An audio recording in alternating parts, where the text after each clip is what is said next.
학생자 여러분 안녕하세요. 박길수입니다. 자, 이번 시간에는 난쟁이가 쏘아올린 작은 공이라는 현대 소설 한 편을 공부하겠습니다. 자, 여러분 교과서를 펼쳐야 되겠죠. 교과서 243쪽입니다. 맨 위에 이 소설은 1970년대, 자 여기 좀 보겠습니다. 1970년대 도시화와 산업화의 이면에서 소외된 계층의 삶을 그렸다 그랬습니다. 여기서 중요한 게 도시화와 산업화인데요. 그리고 소외된 계층이라는 부분이 중요합니다. 자, 급격히 도시화되고 우리나라가 경제 개발이 되면서 좀 잘 살게 됐는데요. 그 잘 살게 된 그 결과가 모든 사람에게 골고루 분배된 것이 아니라 어떤 사람은 잘 살았지만 그렇지 않은 사람들은 굉장히 소외됐어요. 특히 어떤 사람이냐, 시골에서 도시로 와가지고 도시에서 변두리에서 살아가면서 이렇게 막노동을 하거나 아니면 살 곳이 없어가지고 판자촌에 모여 살던 그런 사람들이 있죠. 무허가 그 땅에서 이제 판자촌 같이 집을 엉성하게 짓고 살았던 그런 분들이요. 자, 그래서 이 소설이 이제 사회에 나오면서 70년대 그 사회에 굉장한 파장을 일으켰는데요. 이때 고통받았던 사람들은 이 소설을 접하면서 저건 바로 나의 이야기야 이렇게 느낄 수밖에 없었던 것입니다. 자, 여기서 이제 난쟁이가 나오는데 제목을 한번 보겠습니다. 난쟁이란 굉장히 상징적이죠. 난쟁이는 키가 작은 사람이 난쟁이죠. 하지만 여기서는요, 키가 작다는 것을 사회에서 자기가 누릴 수 있는 권리가 작다, 사회에서 자기의 지위가 낮다 이런 뜻으로 쓰여가지고 사회적 약자, 사회적 약자,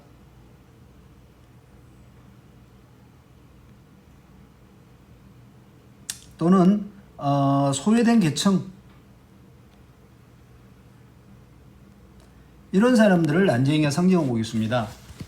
그러면 그 난쟁이가 쏘아올린 공은 뭘까요? 난쟁이가 하늘로 쏘아올리는 공이라고 하는 거는요, 난쟁이가 이런 고통스러운 현실에서 벗어나고 싶어서 하늘로 날아오르려는 그러한 욕구를 표출한 거로 볼 수가 있어요. 그래서 현실을 벗어나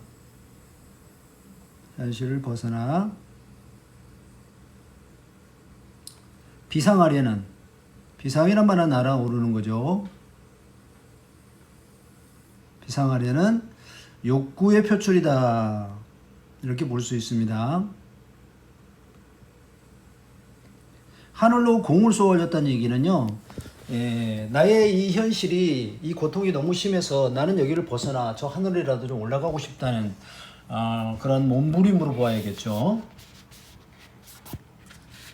자, 이 소설은 이제 연작 소설이라고 하는데요. 뒤에 이제 자세히 다루겠습니다만은, 그래서 여기서 이제 나라는 영수, 그리고 동생인 영호, 그 다음에 여동생인 영희가 각각 서술자로 등장합니다. 그러니까 이 부분은 연작 소설의 첫째 부분으로서 나라는 영수가 여기 나가 보이죠. 나 영수가 소술자로 나와요. 그래서 1인칭 주인공 시점으로 진행이 됩니다. 자, 한번 내용을 빠르게 검토해 보죠. 사람들은 아버지를 난쟁이라고 불렀다. 네, 다른 사람들이 보는 아버지의 모습이죠. 네, 사람들은 옳게 보았다. 근데 아버지는 난쟁이였다. 불행하게도 사람들은 아버지를 보는 것 하나만 옳았어요. 즉 아버지를 편견을 가지고 봤다는 뜻입니다. 아버지가 난쟁이지만 아버지도 보통 사람과 같이 모든 것을 다 똑같이 누리고 있는데 난쟁이라는 걸 가지고 아버지의 모든 것이 다 부족한 것처럼 편견을 보고 바랐다 이거죠. 그 밖에 것들은 하나도 옳지 않았다. 나는 아버지, 어머니, 영희, 영호, 온 가족이죠. 난 온 가족을 포함한 우리 5 식구의 모든 것을 걸고 그들이 옳지 않다는 것을, 즉 그들이 편견을 가지고 아버지를 대한다는 것을 말할 수 있다. 꽤 강력하게 말하죠. 나의 모든 것이라는 표현에는 5 식구의 목숨이 포함되어 있다. 그러니까 나는 우리 식구의 목숨을 걸고라도 당신들이 틀렸다 하는 것을 말해주고 싶다는 거예요. 천국에 사는 사람들은 지옥을 생각할 필요가 없다. 그러나 우리 5 식구는 이 부분이 좀 가슴 아프지요. 우리 5식구는 지옥에 살면서 천국을 생각했다 그랬어요. 얼마나 자기의 삶이 어려웠으면 자기가 살고 있는 곳을 지옥이라고 표현했습니다. 그러면서 늘 천국을 꿈꿨죠. 하루하루 생활이 지겨웠습니다. 그러면서 자기의 생활이 또 전쟁 같았다고 그랬어요. 자, 지옥이니 지겨웠으니 전쟁 같았으니 얼마나 힘들었으면. 그런데 그 전쟁에서 날마다 지기만 했어요. 자, 그렇지만 이 어머니 보세요. 정말 그 헌신하는 인물이죠. 대단합니다. 이렇게 고통스러워도 어머니는 꿋꿋이 참아내십니다. 그러나 그랬네요. 그날 아침에 좀 굉장한 일이 일어난 모양인데요. 그날 아침 일만은 참기 어려웠다는 거예요. 어떤 일이 벌어졌을까요? 자, 마을의 통장님이 뭘 가져왔네요. 자, 어머니는 아침 식사를 하고 있고요. 그게 뭐냐 물으니까 영수가 철거 계고장이에요. 철거 계고장이란 말은 우측 맨 아래 끝에 나왔지만 행정의 의무를 이행을 촉구하는 그런 공문서인데 이게 경고장입니다. 빨리 철거해. 안 그러면 허물어 버리겠어. 라는 위협이죠. 그게 어머니가 기어코 왔구나 그랬습니다. 그러니까 집을 헐라는 거지. 자, 집을 헐라는 거지. 철거 계고장의 내용이 바로 집을 헐라는 거죠. 이게 내용이죠. 너희들 지금 살고 있는 곳이 뭐가 판자촌이 집 헐고 나가. 그 땅에다가 좋은 아파트를 지어서 분양해서 팔 거야. 이런 얘기입니다. 그러니까 난쟁이 가족은 이제 삶의 터전을 잃게 될 상황이죠. 매우 적막하고 막막하겠죠. 기어이 우리들이 꼭 받아야 할 것 중에 하나가 온 셈이구나. 어머니도 언젠가는 일이 벌어질 거라는 걸 예측하고 있었죠. 어머니는 식사를 하다 식사를 못합니다. 충격이죠. 나는 어머니의 밥상을 내려다보았어요.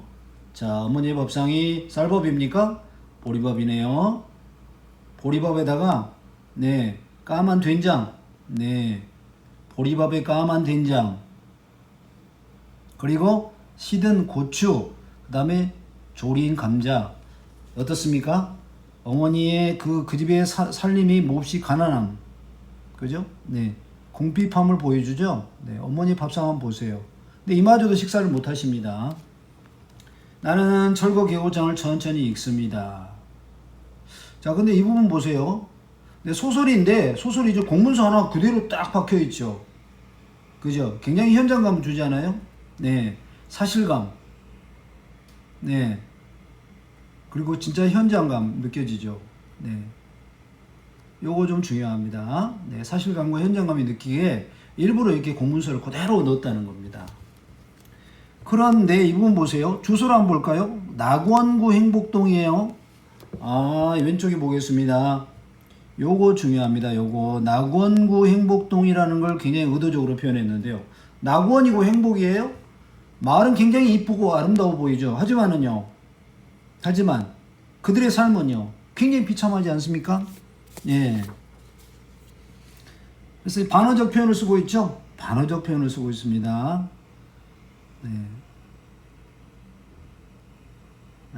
즉 아름다운 표현과 아름다운 표현하고 이거하고 실제의 비참한 삶하고는 실제의 비참한 삶이 이게 정반대예요. 상반됩니다. 상반된다. 서로 반대된다. 얘기죠. 그래서 어느 게 더 강조되죠? 이게 더 강조됩니다. 이걸 더 강조하는 이걸 더 강조하고 있죠. 자, 내용을 보면 이렇습니다. 자, 자진 철거해라. 그러지 않을 경우 행정 집행해가지고 강제 철거하고 비용은 너희들한테 물리겠다 이거죠. 나가란 얘기입니다. 자, 어머니는 조각마루 끝에 앉아 말이 없습니다. 벽돌 공장의 높은 굴뚝 그림자가 그 집의 좁은 마당을 덮어버리네요. 이 부분 보세요. 좀 상징적이죠.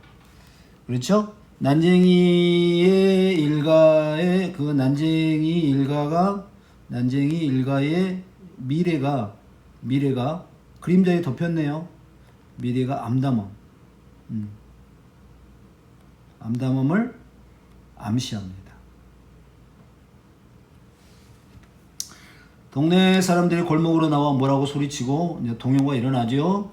마을 통장은 그들 사이를 비집고 방죽 쪽으로, 방죽은 연못입니다. 걸음을 옮기고 어머니는 식사를 끝내지 않고 밥상을 들고 보고로 가시고 어머니는 무릎을 고추로 세우고 앉아. 어머니가 너무 고민이 크네요.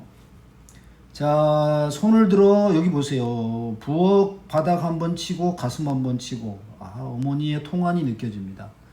어머니의 통한. 불쌍하지요? 어머니의 통한. 한스러운 가슴 아픔. 자, 마을 주민들이 잔뜩 몰려들어 의견을 큰 소리로 말하고 있다. 들을 사람은 두셋밖에 없는데 수십 명이 동시에 외쳐댄다. 쓸데없는 짓이었다.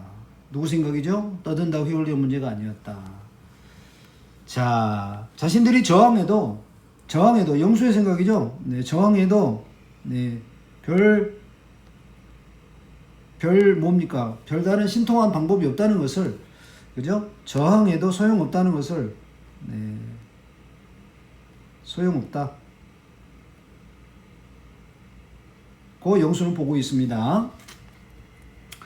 나는 게시판에 적혀있는 공고문을 읽었다. 입주 절차와 아파트 입주 포기할 경우 탈 수 있는 이주 보조금 액수 근데 이 액수 가지고요, 이 사람들이 이 집이 나가야 되잖아요. 나가면 이 다른 집을 이렇게 얻어야 되는데 그 집 얻을 수 있는 충분한 액수가 아니에요. 이게 문제예요. 그러니까 사실 이제 있을 곳을 잃어버리게 되는 거예요. 그다음에 주민들과 거강꾼을 흥정하는 사람들이죠. 흥정꾼들 뒤엉켜 이리 몰리고 저리 몰리고 난리가 났습니다. 난 거기서 아버지와 두 동생 영호와 영희를 만났죠. 도장을 만들어 파는 가게 앞에 그들이 앉아 있었고, 영호는 내가 방금 물러선 게시판 앞으로 갔다. 자, 영희는 골목 입구에 세워놓은 검은색 승용차, 이거는 이제 그 거강꾼들이 끌고 온 승용차겠죠. 사실은 나중에 3부에 보면 이 승용차를 영희가 타버려요. 그래가지고 겨우 거강꾼의 여자가 됩니다. 그 다음에 나중에 그 집에서 자기 집 등기를 훔쳐와요. 네, 그래가지고 그 집을 갖다가 등기율을 내가지고 집으로 돌아오는데 이미 아버지가 돌아가셨다는, 그리고 가족들을 찾을 수가 없게 됩니다. 결과적으로 비극적이죠. 아침 일찍 일을 찾아 나섰다가 다 일을 못 구한 모양입니다. 철거 계곡장이 나왔다는 소리 듣고 돌아온 것들이었다. 누군들 이런 날 일할 수 있을까? 나는 아버지 옆으로 가. 아버지 공구들이 들어있는 부대. 부대는 이제 자루죠. 네, 아버지가 막일을 한다는 걸 알 수 있네요. 막노동. 영호가 다가오더니 나의 어깨에서 그 부대를 내려 옮겨매고 나는 자연스럽게 넘겨주면서 이쪽으로 걸어오는 영희를 보았죠. 영희의 얼굴은 발갛게 상기되어 있어. 영희도 걱정되죠. 몇 사람의 거강꾼들이 우리를 둘러싸고 아파트 입주권을 팔려고 합니다. 이들은 싸게 팔아가지고 나중에 비싸게 넘겨먹죠. 아버지는 책을 읽고 있습니다. 아버지가 책 읽는 거 처음 보죠. 네, 이 지섭이가 준 책을 읽어요. 100만 년 후의 세계라는 책인데요. 표지를 싸서 무슨 책인지 알 수 없다. 영희가 허리를 굽혀 아버지의 손을 잡아 끌었다. 아버지는 우리들의 얼굴을 물끄러미 쳐다보더니 자리를 털고 일어났다. 난쟁이가 간다라고 사람들이 말했다. 자, 근데 문장이 굉장히 짧죠. 일부러 그런 겁니다. 짧은 문장을 계속 쓰고 있어요. 접속사라든가 이런 것들이 아예 안 보이죠. 어머니는 대문 기둥에 붙어있는 알루미늄 표차를 떼기 위해 식칼로 못을 뽑고 있었다. 내가 식칼을 받아 반대쪽 못을 뽑았다. 알루미늄 표찰, 이게 그 무허가 판자촌 이런 거 붙여줬습니다. 이게 있어야지 입주권을 받을 수 있어요. 그래서 어머니는 이걸 뽑았다는 얘기는 어머니는 이제 현실을 받아들이시는 겁니다. 할 수 없구나. 이거라도 뽑아둬야지. 어머니의 현실을 받아들입니다. 근데 영어는 못 받아들여요. 못마땅합니다. 왜 우리가 나가? 우리 못 나가 이거죠. 실제로 영어는 끝까지 거부하다가 철거민하고 싸워요. 하지만 안 되죠. 네. 자, 어머니는 무허가 건물 번호가 새겨진 표차를 떼어서 간직하지 않으면 나중에 괴로운 일이 생겨. 이게 없어지면 그나마 받을 수 있는 이주 보조금도 못 받지요. 네. 자, 어머니는 네, 현실로 뭐합니까? 현실을 수용하고 있어요. 하지만 영혼은 거부합니다. 자, 그 다음 문장을 보겠는데, 너희들이 놀게 되지만 않았어도, 자, 자녀들이 어떻습니까? 자녀들마저 지금 실직이죠. 실직 상태죠. 네. 게다가 집까지 잃고 쫓겨나게 생겼으니 엄마의 걱정은 참 심하겠죠. 뾰족한 수가 생기겠느냐? 이제 정리하자, 나가자 그런 얘기네요. 이거 영희가 입주권 팔라 그래요?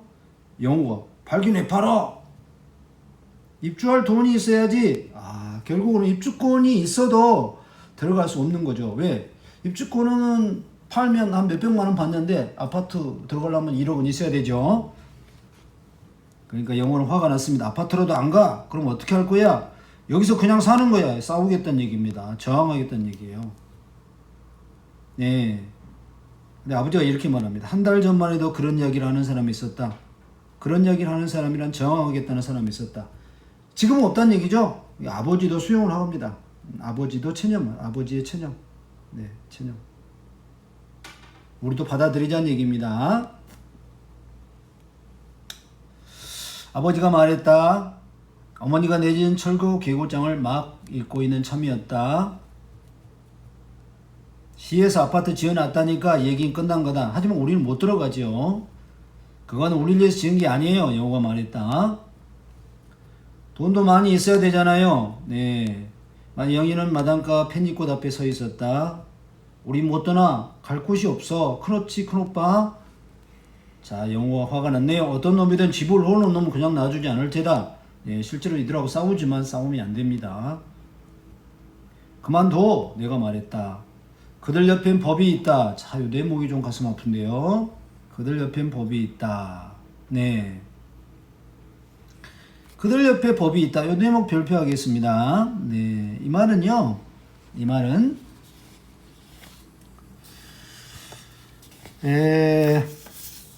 법이 가진 자를 위해 존재한다는 말입니다. 사실 법이 만인을 위해서 평등화되는데 법이 가진 자를 위해 존재한다. 이런 의미예요.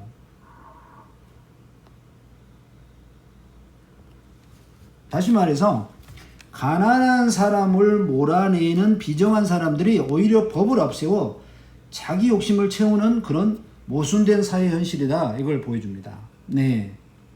가난한 자를 몰아내는 비정한 사람들이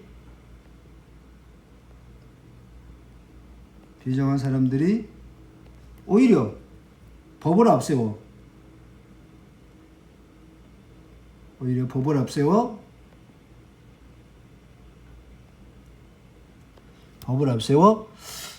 자기 욕심을 채운다.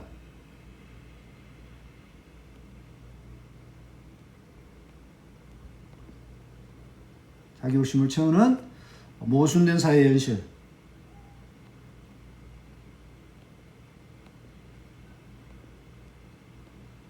현실을 비판하죠. 네.